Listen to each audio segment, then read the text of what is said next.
Hello everyone, welcome to my channel. My name is Emmy. This is day 5 of the 12 days of Yule. The 12 days of Yule is my daily practice where I go from December 20th through the 31st. And it's a really great opportunity to use the winter time as a time to slow down, to think about what feels aspirational for the new year, to consider what work I want to continue to do, either in the magical realm or mundane, but also to think about what may need to come to a culmination in order to allow for new things to step in, gotta clear out before new things can take root.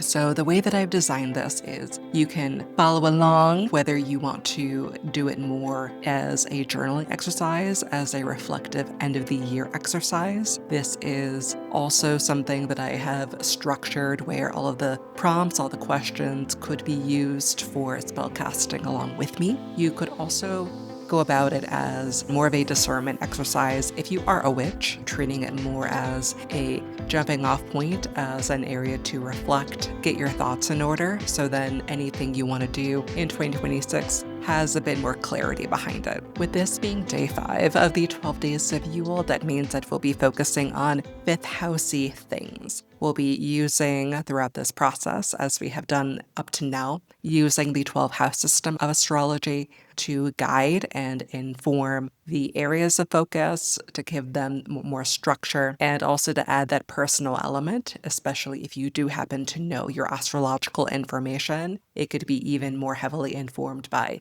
your energetic signature. The 5th house speaks to play, amusement, self-expression, love affairs, childbearing and children, gambling, speculation, and investments. It may feel like a bit of a hodgepodge of things, but I think that the key is this house being deeply generative, focusing on that pleasure, on romance and creativity being another thing that comes to mind here. It is more so about the fruits of your labor, the fruits of your efforts. What are the things that you birth into the world, children, or things that you're creating? If the 3rd house is communication and daily habits, then the 5th house is where we're seeing these things come to culmination. So the manifestation of that communication, those habits, the byproduct of whatever it is that you were taking time, either in sequence or whatever pace works best for you. All of that coming together to be the thing that you are making and your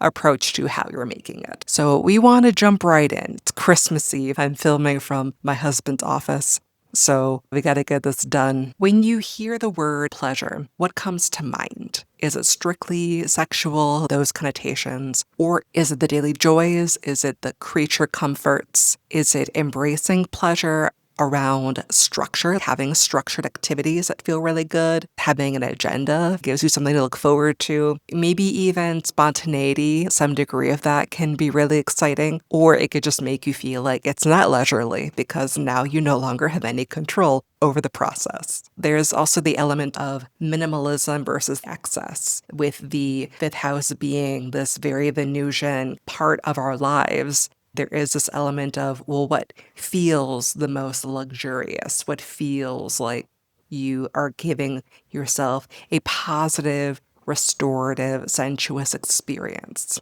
How much action versus more passive leisure time are you finding that you need, or that you're reflecting now that you've been needing? Are you more of an active or more of a passive leisure person as far as what you need?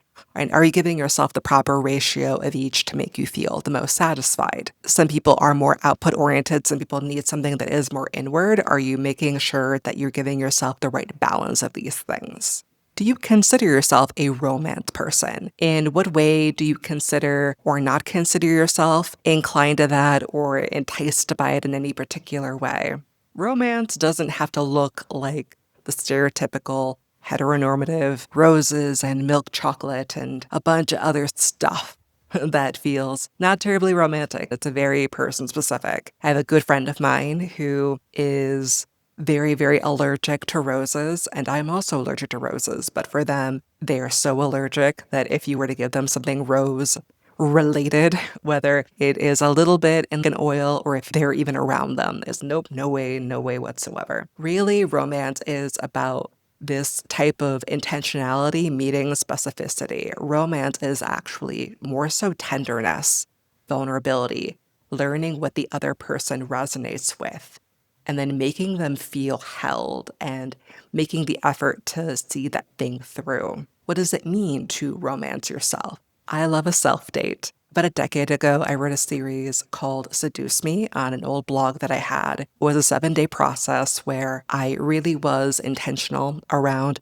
archetypal embodiment, thinking about what makes me feel held, what made me feel secure, what made me feel beautiful and like I was living my life to the fullest. It was a great exercise for nurturing myself, for checking in with me. It was also a great to guide other people through allowing romance in your life. And this whole idea of self intimacy being more than one thing, and that it's more so deeply rooted in my mind that you are worthy, that you are worthy of this kind of care and compassion. It was such a good touch point for me because it was a very crucial point in my life where I had to do that level set, where I had to really think more critically because it was just me on my own, taking care of me, thinking truly about what is going to be the new minimum. How do I want to be treated by future partners?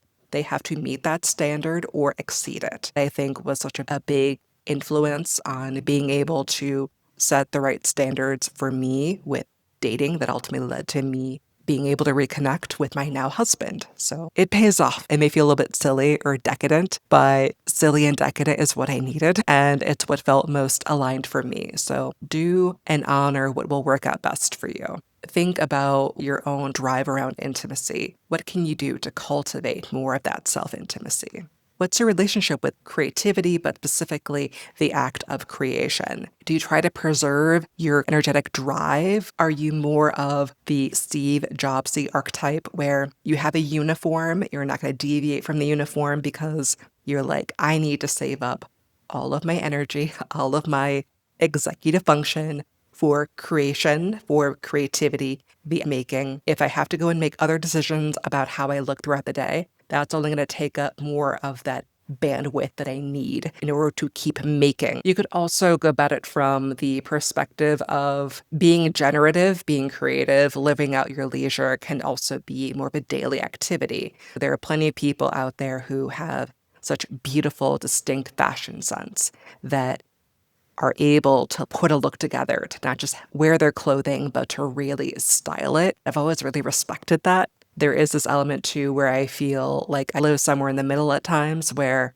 I do have a bit of a uniform. I do also love to play with clothing. There's a lot of different ways to go about the execution of your creativity and how you're making things. It could even be as down to the wire as wanting to have a hand in making your clothing more specific to you, tailoring it, learning how to make your own clothing. That could all be so fun and deeply inspiring. I think it's important to think about how are we allowing for creativity to be something that we're treating as a more distinct, specific experience or something that is a bit more along the lines of letting it be more of a part of our life, baked into our life.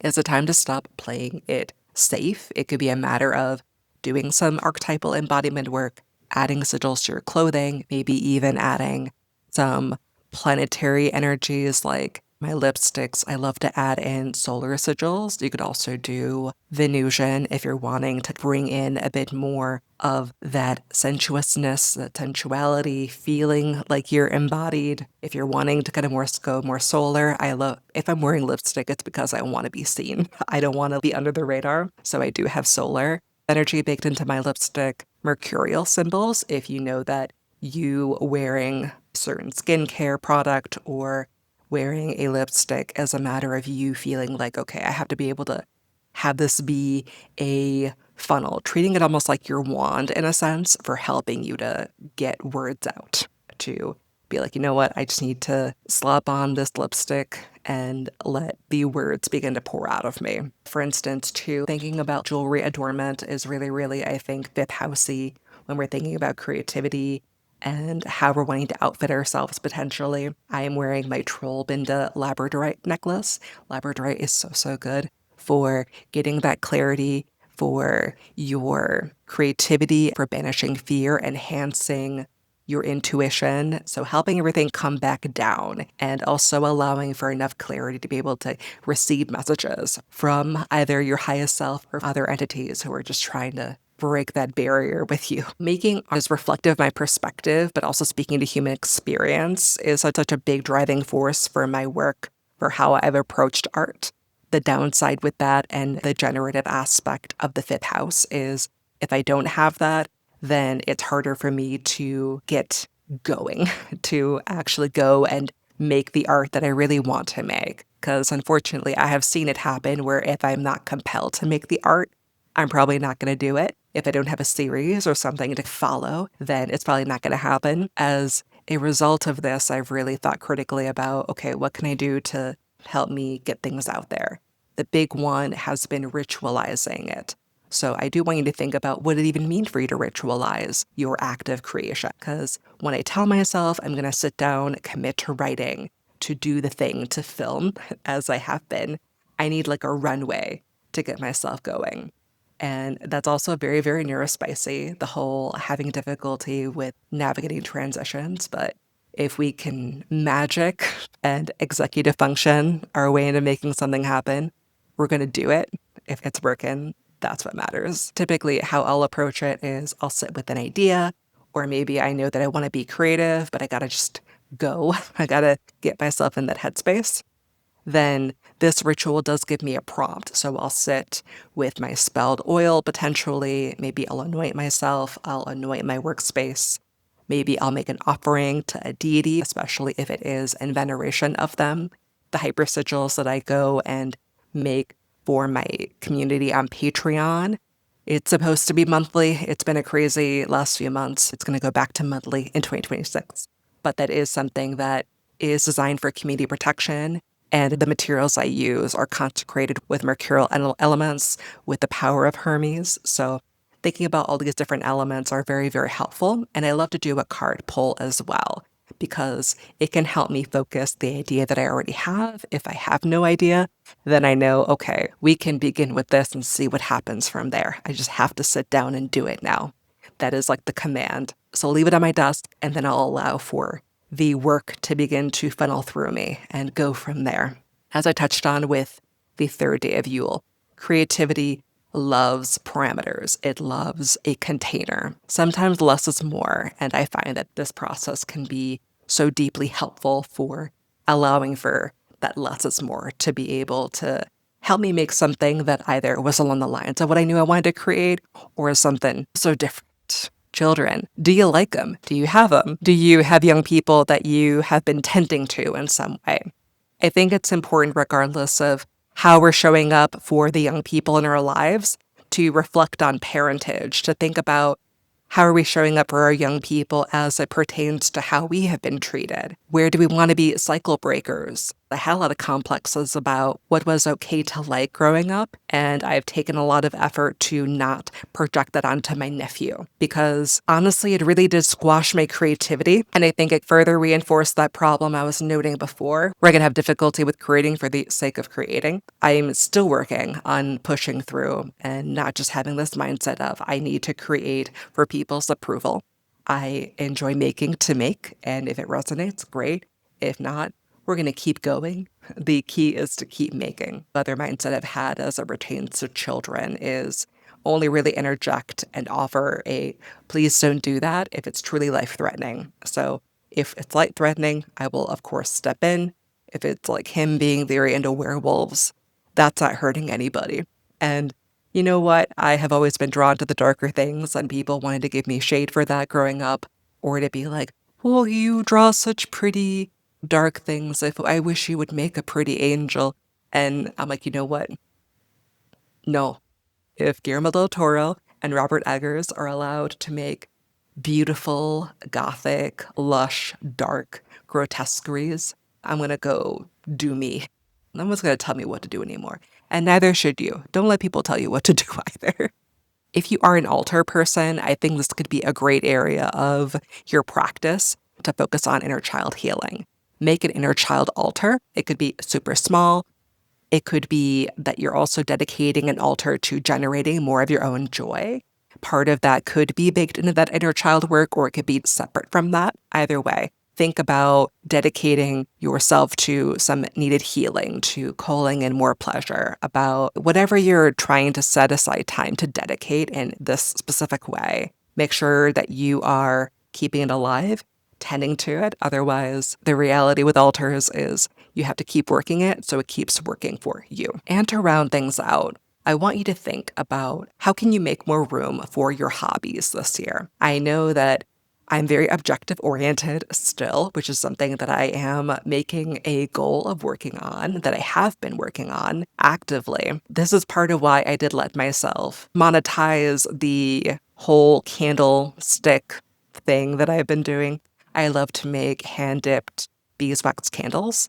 I also knew that it would be hard for me to get going on it on my own. So we did say, okay, well, how about we meet in the middle? Me, like me to me. And how about we commit to this many of the batch will be open for selling, for gifting, for gifts for my clients. That is how I convince myself to invest in the things I need to get set up to actually allow myself the room to cultivate this new hobby. And now I love it. And now I have all the things. And it's easier for me to pick it up when I feel like doing it and not just when I feel like I owe people something. Think about how you could bring this intentionality into your practice. How can you make something shareable if it is a matter of helping to give you that inspiration to create? And how can you let in more pleasure in the new year? Life is rough and it could feel like there's less and less that we can enjoy. How can you let yourself have even more small joys? This can be the act of dedicating actions for you and yourself alone, or it could be a matter of sharing more joy. And it could be all of the above, as we have often discussed. That's all for this one. If you're watching in real time, thank you all for spending Christmas Eve with me. I hope that you are doing whatever feels best and most aligned and spiritually fulfilling for you. And I want to take a moment to thank my patrons for sponsoring this video. I want to give a special thank you to Georgia, Karina, Jess, Laura, The Wowels, and Mallow. Thank you all, and I hope that some of you who have been watching and following along that are new, I'd love to have you join us in the Patreon community. We have a lot of fun there. For now, I will talk to you all later, and I'll see you all for day 6. Bye for now.